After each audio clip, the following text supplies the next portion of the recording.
بسم اللہ الرحمن الرحیم الحمد للہ رب العالمین والصلاة والسلام علی رسولہ الکریم اما بعد۔ عزیز طلباء، گزشتہ درس میں ہم نے سورۃ الفاتحہ کی تفسیر مختصراً پڑھی تھی۔ آج سورۃ البقرہ کی تفسیر سے پہلے کل کے درس کا مختصراً مراجعہ کر لیتے ہیں۔ میں سوال کروں گا اور جس سے سوال کروں گا وہی جواب دے گا، ٹھیک ہے؟ شہنواز عالم عقیم الدین، یہ بتائیے، شہنواز عالم میری آواز سن رہے ہیں؟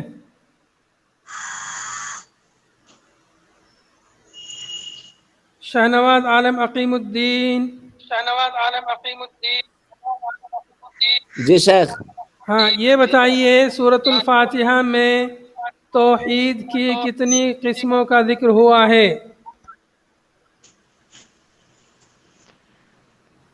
تین قسموں کا۔ جی ہاں صحیح بتایا آپ نے۔ جی تین قسموں کا شیخ۔ شیخ تین قسموں کا۔ جی تینوں قسموں کا ذکر ہوا ہے۔ پہلی قسم توحید الوہیت، توحید الوہیت، توحید ربوبیت اور صفات۔ جی بس سب لوگ نہ بولیں، جس کو میں پکاروں وہی بولے گا، جس کا نام لوں گا۔ جی شیخ۔ جی یہ صفی الرحمن نور الاسلام، بتائیے توحید الوہیت کا ذکر کہاں پر ہے؟ شیخ الحمد للہ رب العالمین، اس میں للہ۔ جی احسنت، للہ میں توحید الوہیت کی طرف اشارہ ہے۔ جی توحید ربوبیت کا ذکر آپ بتائیے شیخ خالد۔ رب العالمین، احسنت، رب العالمین میں رب میں اشارہ ہے توحید ربوبیت کی طرف، اشارہ نہیں بلکہ واضح ذکر ہے۔ جی توحید کی تیسری قسم کا ذکر بتائیں گے حنظلہ خان۔ حنظلہ خان محمود احمد، جی توحید کی تیسری قسم بتائیے حنظلہ خان۔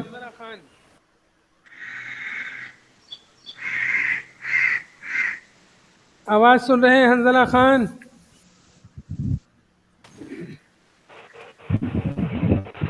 جی جی ہاں تیسری قسم اسماء و صفات، جی کہاں پر ہے اس کا ذکر؟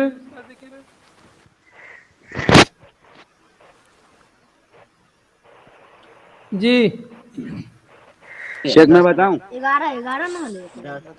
کیا نام ہے آپ کا؟ عبد الرحمن۔ عبد الرحمان، جی بتائیے۔ شاہنواز عالم۔ وہ تیسری آیت میں۔ تیسری آیت میں پڑھیے نا آیت۔ مالک یوم الدین نہیں، الرحمن الرحیم۔ الرحمن الرحیم، احسنت، الرحمن الرحیم میں اللہ رب العالمین کے اسماء و صفات کا ذکر ہے۔ ویسے اللہ اور رب یہ بھی اللہ کے اسماء میں شمار ہوتے ہیں۔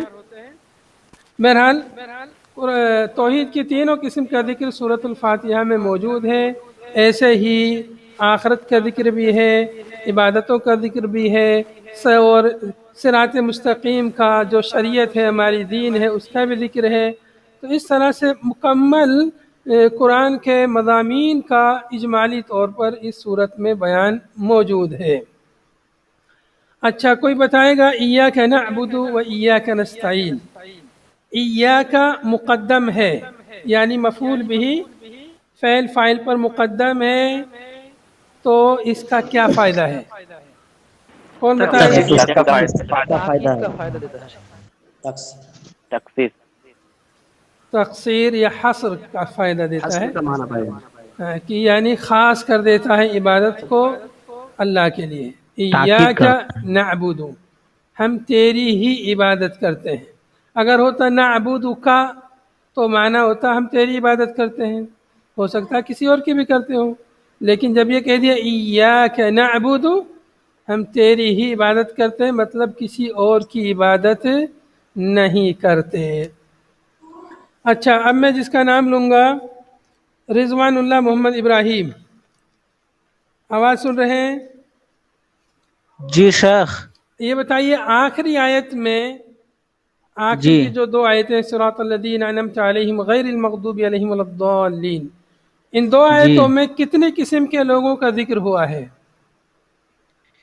یہ غیر المغضوب علیہم، یہ یہود لوگوں کے لیے یہ، اور الضالین یہ نصارہ کے لیے، ٹھیک یہود ہے، اور نصارہ۔ مجموعی طور پہ اس آیت میں، مکمل دونوں آیتوں میں صراط الذین انعمت علیہم غیر جی المغضوب علیہم، کتنے قسم کے لوگوں صراط کا الذین، جی تین قسموں کے جی لوگوں جی کے احسنت، جی احسنت، 3 صراط قسم کے الذین لوگ، میں ایمان والوں کے لیے، جی جی صراط احسنت، الذین۔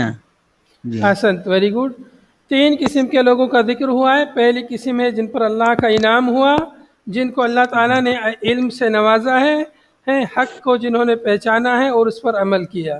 دوسری قسم کے لوگ جنہوں نے حق کو پہچانا لیکن عمل نہیں کیا، یہ یہود ہیں۔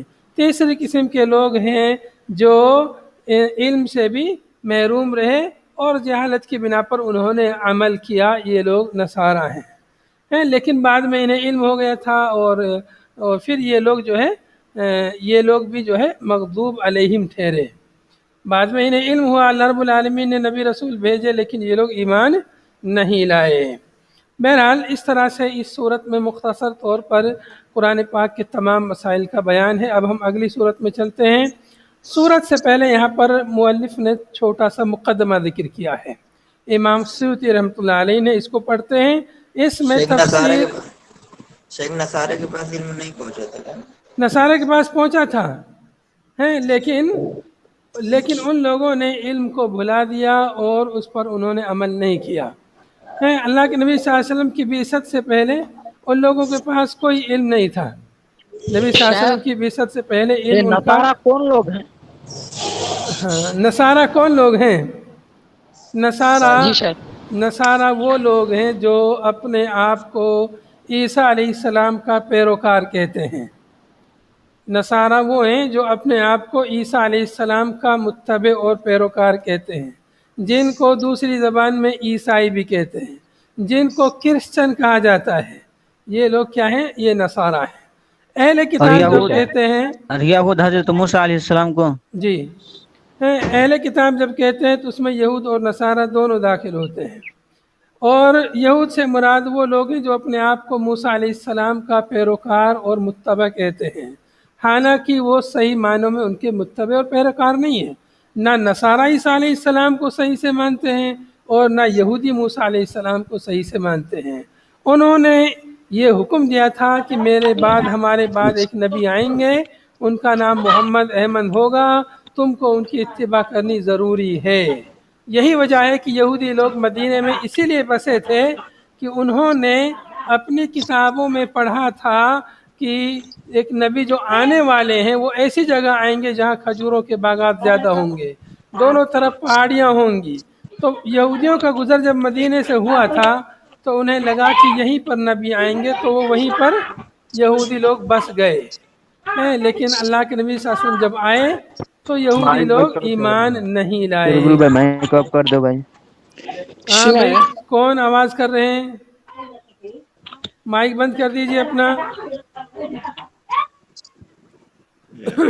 اچھا، تو معلوم ہو گیا یہود و نصارہ کون ہیں۔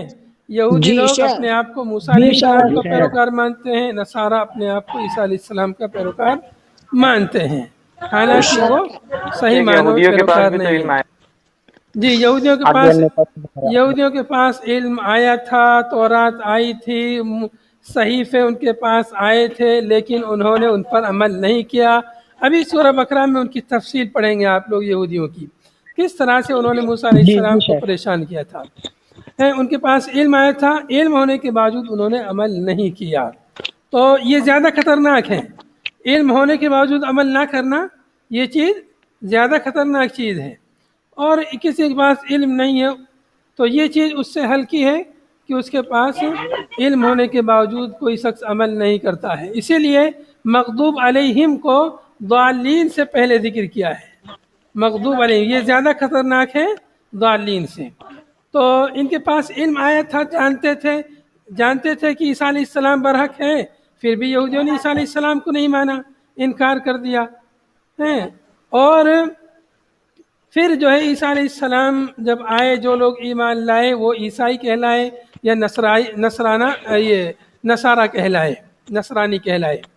پھر یہ لوگ عیسیٰ علیہ السلام کی جن لوگوں نے پیروی کی، اتباع کی، وہ لوگ مطلب حق پر تھے.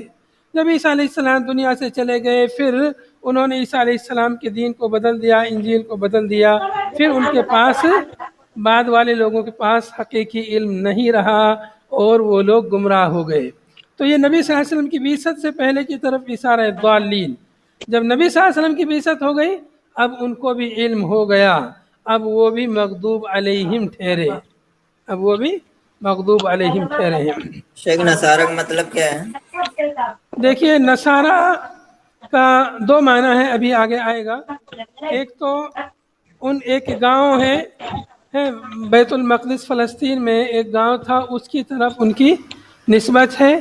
یا یہ کہ انہوں نے کہا تھا، جب عیسیٰ علیہ السلام نے کہا تھا من انصاری الی اللہ، تو کچھ لوگوں نے کہا تھا نحن انصار اللہ، کہ ہم اللہ کے مددگار ہیں، ہم آپ کی مدد کریں گے. تو اس لیے اس کی طرف نسبت کرتے ہوئے ان کو نصارہ کہا گیا، یا تو اس کی طرف یا ایک گاؤں اور بستی کی طرف جہاں وہ لوگ رہتے تھے. یہ دو باتیں کہی جاتی ہیں اس سلسلے میں. قال الامام جلال الدین السیوطی رحمہ اللہ، امام جلال الدین السیوطی رحمۃ اللہ علیہ فرماتے ہیں. امام سیوطی رحمۃ اللہ علیہ کی وفات کب ہوئی تھی؟ 911. احسنت. امام سیوطی رحمۃ اللہ علیہ کی وفات 911 ہجری میں ہوئی تھی. پیدائش کب ہوئی تھی، کون بتائے گا؟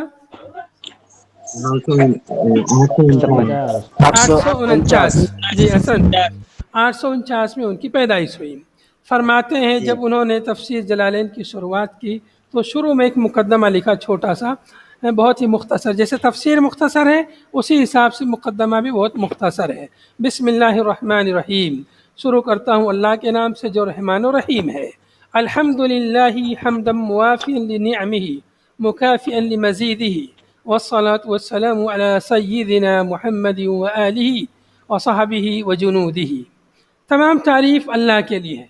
حمدن موافیا، اتنی حمد جو کافی ہو جائے، لنعمہ، اس کی نعمتوں کے لیے. اللہ رب العالمین کی بے شمار نعمتوں ہیں، ان نعمتوں پر ہم جتنا شکر ادا کریں کم ہے. تو مؤلف کہہ رہے جتنی اس کی نعمتیں ہیں ہمارے اوپر، اتنی ہی اس کی تعریف. مکافئا لمزیدہ، جتنی نعمتیں اتنی تعریف نہیں، اور زیادہ. پہلے کیا کہا؟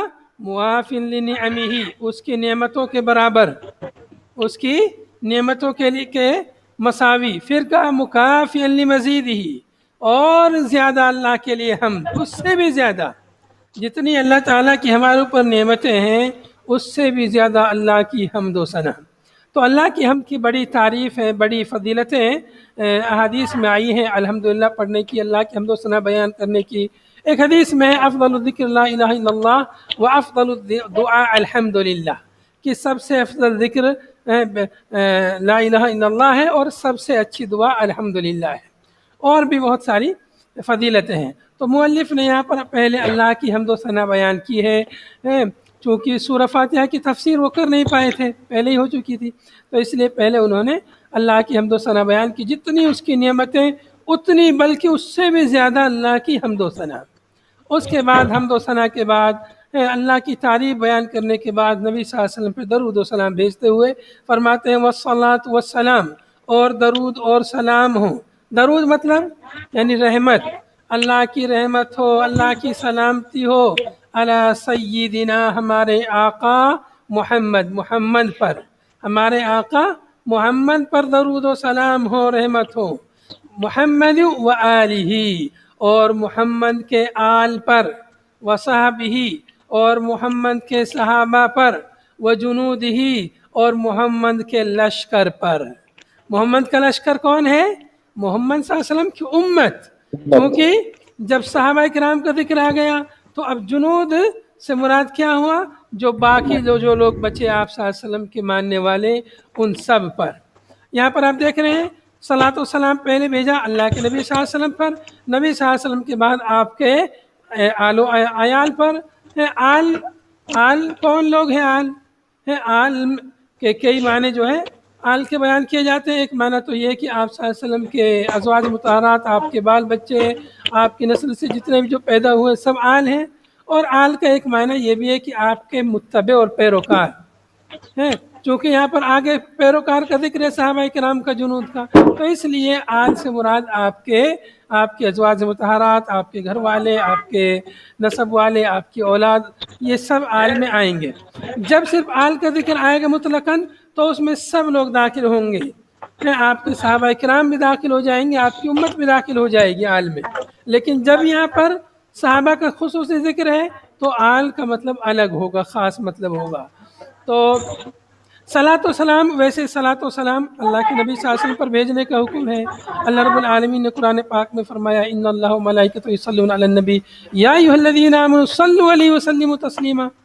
تو نبی صلی اللہ علیہ وسلم پر درود بھیجنے کا حکم ہے، لیکن نبی صلی اللہ علیہ وسلم کے ساتھ ضمناً آپ کے آل، آپ کے اہل و عیال، آپ کے صحابہ، آپ کی امت پر بھی درود و سلام بھیجا سکتا ہے، ضمناً، مستقل نہیں۔ مستقل طور پر کوئی کہے الصلاۃ والسلام علیہ، الصلاۃ والسلام علی فلان، نہیں، تو یہ درست نہیں ہے۔ لیکن ضمناً نبی صلی اللہ علیہ وسلم کے ساتھ میں آپ کے صحابہ پر، آپ کے آل پر، آپ کی امت پر بھی سب درود و سلام بھیجا جا سکتا ہے۔ اس کے مختلف سیگے ہیں۔ ایک سیگا جیسے یہاں پر ہے والصلاۃ والسلام علی سیدنا محمد وآلہ وصحبہ اجمعین، والصلاۃ والسلام علی سید الانبیاء والمرسلین، مختلف سیگے کے ساتھ جو ہے آپ پر درود و سلام بھیجا جا سکتا ہے۔ تو یہ حمد و ثنا درود و سلام ہو گئی۔ اب اس کے بعد ہے آگے مؤلف کہتے ہیں ھذا مشتدت الیہ حاجت الراغبین فی تکملۃ تفسیر القرآن الکریم۔ بہرحال مشتدت الیہ حاجت الراغبین، جس کی طرف راغبین، راغبین چاہنے والے، چاہت رکھنے والے، خواہش رکھنے والے، خواہش رکھنے والوں کی، رغبت رکھنے والوں کی حاجت ہے، جس کی طرف شدید ہوئی، وہ کیا ہے؟ وہ اس بارے میں کہ تفسیر قرآن پاک کی تفسیر کے تکملہ مکمل ہونے کے بارے میں راغبین کی حاجت، ضرورت شدید ہوئی۔ یعنی لوگوں نے چاہا کہ کسی طرح یہ تفسیر جو ادھوری رہ گئی ہے، امام محلی کی تفسیر، یہ تفسیر کسی طرح مکمل ہو جائے تو اس تفسیر کی اور قیمت بڑھ جائے گی، اس کا مقام بڑھ جائے گا۔ ادھوری رہے گی تو اس کی اتنا مقام نہیں رہے گا، لوگ سوچیں گے ادھوری تفسیر ہے، کون اس کو خریدے گا، کون لے گا، کون پڑھے گا۔ لیکن اگر یہ مکمل ہو جائے تو اس کی اہمیت میں چار چاند لگ جائیں۔ تو لوگوں کی شدید خواہش ہوئی کہ یہ تفسیر جو ہے مکمل ہو جائے۔ تو مؤلف کہہ رہے کہ جب لوگوں کی خواہش شدید ہوئی قرآن پاک کی تفسیر کے مکمل ہونے کے بارے میں، کون سی قرآن پاک کی تفسیر؟ الذی الفہ الامام المحقق جلال الدین محمد بن احمد المحلی الشافعی، جس کو تالیف کیا ہے امام محقق جلال الدین محمد بن احمد محلی الشافعی رحمہ اللہ نے۔ اس تفسیر کی تکمیل کے سلسلے میں لوگوں کی رغبت شدید ہوئی۔ وتتمیمی، المحلی الشافعی نسبت ہے محلہ کی طرف۔ بند کرا دیا شمس الحق کوئی ہے؟ دیکھیے کوئی شخص مائک کھلا ہوا ہے، اپنا مائک بند کر لیجئے، برابر اس سے ڈسٹرب ہو رہا ہے۔ شرف الحق کون ہے بول لیجیے؟ شرف الحق، جی ہاں اب بند ہو گیا شاید۔ وتتمیمی ما فاتہ، تتمیمی کا عطف ہے تکمیلہ پر۔ لوگوں کی شدید خواہش ہوئی قرآن پاک کی تفسیر کے تکمیلہ کے بارے میں اور تتمیم کے بارے میں، دونوں ہم معنی تقریباً۔ تکمیلہ یعنی کوئی چیز جو ادھوری ہے اس کو مکمل کرنا، تتمیمی ما فاتہ جو فوت ہو گیا، جو چھوٹ گیا ان سے، اس کو مکمل کرنے کے بارے میں۔ تتمیم یہ بھی مکمل کرنے کے معنی میں، تتمہ اسی سے تتمہ ہے کہ کوئی چیز ادھوری ہے اس میں اور اضافہ کر دیا، وہ اس کا تتمہ ہے۔ تو جو ان سے چھوٹ گیا، ما فاتہ جو ان سے فوت ہو گیا، چھوٹ گیا، یعنی ان کی وفات ہو گئی اس وجہ سے چھوٹ گیا. تو وفات کی وجہ سے جو تفسیر چھوٹ گئی تھی ان سے، یا جن آیتوں کی تفسیر کرنا ان سے فوت ہو گیا تھا، اس کی تکمیل اور تتمے کے بارے میں لوگوں کی شدید خواہش ہوئی. وہ ہوا، یہ جو فوت ہوا تھا ان سے وہ کتنا تھا؟ وہ ہوا من اول سورۃ البقرہ، جو فوت ہوا یہ سورہ بقرہ کے شروع سے الی آخر الاسراء، سورہ اسراء کے آخر تک ہے. اتنا ان سے فوت ہو گیا تھا. حالانکہ سورہ بقرہ کی چند آیتوں کی تفسیر وہ کیے تھے، لیکن مؤلف نے، امام سیوطی نے سورہ بقرہ کے شروع ہی سے اس کی تعلیف شروع کی. وَتَتْمِيمِ مَا فَاتَهُ بِتَتِمَّةٍ، یہاں پر ہے دیکھیے، وَتَتْمِيمِ مَا فَاتَهُ بِتَتِمَّةٍ عَلَى نَمْتِهِ، عَلَى نَمْتِهِ، اسی نمت پر، اسی طریقے پر، اسی اسلوب پر، جس اسلوب پر مؤلف نے وہ تفسیر کی تھی، اسی اسلوب پر اس کا تتمہ ہو جائے، اس کا اختتام ہو جائے، اس کا تکملہ ہو جائے، یہ تفسیر مکمل ہو جائے. کیا نمت تھا، کیا اسلوب تھا، اب اس کا بیان ہو رہا. من بیانی ہے، من ذکر ما یفہم بہ کلام اللہ، اتنا ذکر کر کے جس سے کلام اللہ سمجھ میں آ سکے. بہت زیادہ نہیں، بہت تفصیل نہیں، بس اتنا ذکر کیا جائے جس سے اللہ کے کلام کی تفہیم ہو سکے، کلام الہی سمجھ میں آ جائے، قرآن کی آیتیں سمجھ میں آ جائیں، بس اتنا ذکر کیا جائے، باقی تفصیلات نہ ذکر کی جائیں. من ذکر ما یفہم بہ کلام اللہ، اتنا ذکر کر کے جس سے کلام اللہ کی تفہیم ہو سکے. والاعتماد علی ارجح الاقوال، اور اس تفسیر میں ارجح الاقوال یعنی اقوال میں جو سب سے زیادہ راجح قول ہے اس قول پر اعتماد ہو. آپ دیکھیں گے تفسیر بہت سارے اقوال ہیں، ایک ایک آیت کی تفسیر میں مسائل میں کئی قول ہیں، تو جو زیادہ راجح قول ہے اسی قول پر اعتماد ہو تفسیر میں. وَأَعْرَابِ مَا يُحْتَاجُ إِلَيْهِ، اور جن اعراب کی ضرورت ہے، جن اعرابوں کی ضرورت، بس وہی اعراب بیان کیے جائیں. خواہ مخواہ اس میں جو ہے اعراب کی تطویل نہ ہو، بس جس کی ضرورت ہے بس وہی اعراب ذکر کیے جائیں کہ یہاں پر یہ کیا واقع ہے، یہاں پر مبتدا ہے، خبر ہے، یا مفعول ہے، فاعل ہے، فاعل وغیرہ، تو جہاں ضرورت ہو بس وہیں پر ذکر کیا جائے. وَتَنْبِيهٍ عَلَى الْقِرَاءَاتِ الْمُخْتَلِفَةِ الْمَشْهُورَةِ، اور تنبیہ ہو ان قرأتوں پر جو مختلف ہیں، مشہور قرأت ہیں، جو مختلف مشہور قراءات ہیں ان پر تنبیہ ہو جائے کہ اس کلمے میں 2 قرأت ہیں، اس کلمے میں تحتانیہ ہے، فوقانیہ ہے، نون کے ساتھ ہے، یا کے ساتھ ہے، تا کے ساتھ ہے، یہاں پر وغیرہ جیسے قرأت ہیں، تو مختصراً اس پر تنبیہ ہو جائے. اس میں سب قراء کے اختلافات، یہ کیوں، وہ کیوں، فلاں نے کہا، ایسے نے کہا، اس نے یہ کہا، اس نے، وہ سب تفصیل نہیں، بس اس میں یہ قرأت ہے، اس کلمے میں ایک قرأت یہ بھی ہے، کس کی قرأت ہے کس کی نہیں ہے وہ سب تفصیل نہیں، بس تنبیہ ہو کہ اس کلمے میں، اس حرف میں، اس صیغے میں یہ قرأت بھی ہے. یہ سب کیسے ہو؟ علی وجہ لطیف، لطیف انداز میں، بہت پیارے انداز میں، اچھے اسلوب میں، خوشنما طریقے سے، وہ تعبیر وجیز، مختصر تعبیر میں ہو، لمبی عبارتیں نہیں ہو، مختصر تعبیر میں ہو. وہ ترک تطویل، تطویل کو ترک کر کے. تطویل کیسے ہوتی ہے؟ تطویل یعنی خوب لمبے بیانات. کیسے؟ بذکر، تطویل کا بیان ہو رہا ہے بذکر اقوال غیر مرضیہ، ناپسندیدہ اقوال کو ذکر کر کے جو تطویل بن جاتی ہے. اقوال کی ضرورت نہیں، پھر بھی فلاں نے یہ کہا، فلاں نے یہ کہا، فلاں نے یہ کہا، تو ناپسندیدہ اقوال کو کے ذکر کے ذریعے جو تطویل ہوتی ہے اس کو ترک کر کے. وَأَعَارِيبَ مَحَلُّهَا کتب العربیہ، اور ان اعراب اعراب کی جمع ہے، ان اعرابوں کو ترک کر کے، ترک پہ عطف ہے اس کا عاریب کا، ان اعرابوں کو ترک کر کے جن اعرابوں کا محل، جن کا مقام عربی زبان کی کتابیں ہیں، کتب العربیہ، عربی کی کتابیں ہیں، عربی زبان و ادب لغت کی جو کتابیں، نحو صرف کی جو کتابیں، وہاں پر ان کا اصل بیان ہے، مقام کہ وہاں بیان کیا جائے. تو ان اعرابوں کو ترک کر کے تطویل نہیں بنانی ہے، ان کو ترک کر دیں گے تاکہ بہت لمبی تفسیر نہ بنے، مختصر تفسیر بنے. تو ناپسندیدہ اقوال کو ترک کر کے اور اعراب کو لمبے لمبے اعرابوں کو ترک کر کے ہم اس تفسیر کو لکھیں گے تاکہ تطویل پیدا نہ ہو، زیادہ لمبا اس میں بیان پیدا نہ ہو۔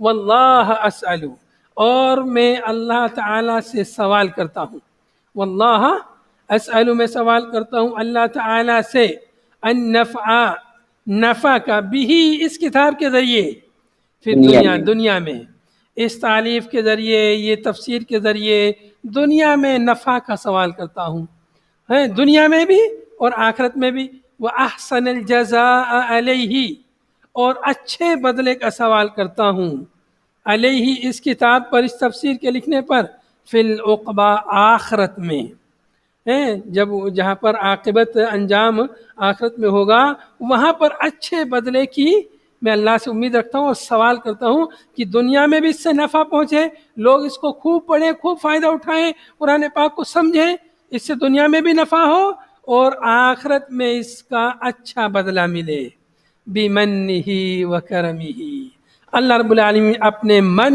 اپنے احسان سے، اپنے کرم سے نواز کر کے، میں اللہ کے کرم اور اس کے احسان کا واسطہ دے کے اللہ سے یہ سوال کر رہا ہوں۔ دیکھیے یہاں پر دعا کی، واللہ اسأل، یہ دعا ہے نا۔ دیکھیے امام سیوطی رحمۃ اللہ علیہ، سلف صالحین کا طریقہ، دعا کا طریقہ دیکھیے کیسے دعا کرتے تھے۔ اللہ سے دعا کر رہے ہیں، واللہ اسأل، میں اللہ سے دعا کرتا ہوں، کیسے، کس چیز کی دعا کی وہ یہاں ذکر کر دیا، النفع بی فی الدنیا واحسن الجزاء فی علی فی العقبہ، اس کے بعد واسطہ لگایا اللہ کے کس چیز کا، اللہ کی صفات کا، بمنہ و کرمہ، اللہ کے من، اللہ کے احسان، اللہ کے کرم کا واسطہ دے کے اللہ سے میں سوال کرتا ہوں۔ تو دیکھیے سلف صالحین یہ انبیاء کا، اولیاء کا واسطہ نہیں دیتے تھے دعاؤں میں، اللہ کو واسطہ دیتے تھے، اللہ کے اسماء حسنہ کا، اللہ کی صفات اولیاء کا واسطہ دیتے تھے، جو کہ مشروع ہے اور مسنون ہے، جو ثابت ہے احادیث سے اور قرآن پاک سے۔ تو دعاؤں میں واسطہ وسیلہ اللہ رب العالمین کے اسماء حسنہ کا ہے، یا کسی نیک آدمی کی دعا کا واسطہ ہے، یا یہ کہ اپنے نیک اعمال کا واسطہ دعا میں دیا جا سکتا ہے۔ تو یہاں پر مؤلف نے اللہ رب العالمین کو اللہ کی صفات حسن اولیاء کا واسطہ دیا اور اللہ سے دعا کی، اور اللہ تعالیٰ نے ان کی دعا قبول بھی فرمائی۔ دیکھیے دنیا میں نفع کا سوال کیا، اور یہ کتاب جو ہے اللہ رب العالمین اس کتاب کے ذریعے فائدہ پہنچایا۔ دنیا میں بہت ساری کتابیں لکھی گئی ہیں، لیکن آپ دیکھ رہے ہیں اس تفسیر کو جو قبولیت حاصل ہوئی ہے ویسی قبولیت ہر ایک کتاب کو نہیں ہوئی ہے۔ آپ دیکھیں گے اکثر دنیا کے اکثر مدارس میں یہ کتاب پڑھائی جاتی ہے، تو روزانہ کہیں نہ کہیں لوگ اس کو پڑھتے ہی رہتے ہیں اس کتاب کو۔ تو اس طرح سے اس کتاب کے ذریعے اللہ رب العالمین نے ان کو دنیا میں نفع پہنچایا، اور زیادہ تر لوگ شروع سے زیادہ پڑھتے ہیں بنسبت آخر کے، اور شروع والے حصے کو امام سیوطی نے تالیف کیا ہے۔ تو اس طرح سے اس کتاب کو کے ذریعے اللہ رب العالمین نے دنیا میں خوب اس کے ذریعے فائدہ پہنچایا ہے، اور لوگ اس سے فائدہ اٹھا رہے ہیں۔ اب تھوڑا سا سورۃ البقرہ، یہ جو مقدمہ یہاں گزرا ہے، اس سے پہلے ہم نے اس کو بیان کیا تھا، جو پی ڈی ایف ہم نے آپ کو بھیجی تھی اس میں بھی اس کا ذکر موجود ہے، اس کا ترجمہ بھی وہاں موجود ہے، اور وہاں پر ہم نے نمبر لگا دیا کہ کتنے پوائنٹ اس میں ہیں۔ شیخ یہاں پہ واللہ جو ہے، واللہ جی یہاں پہ آیا ہوا ہے، شیخ قسم کے لیے کیسے جانیں گے؟ نہیں واللہ قسم کے لیے بھی آتا ہے نا؟ ہاں، واللہ قسم کے لیے بھی آتا ہے۔ دیکھیے قسم کے لیے ہوتا ہے تو اس کو سیاق سے سمجھا جاتا ہے کہ یہاں پر قسم کھانے کا کوئی مقام ہے، یا قسم کھائی جا رہی ہے، یا کیسے ہے۔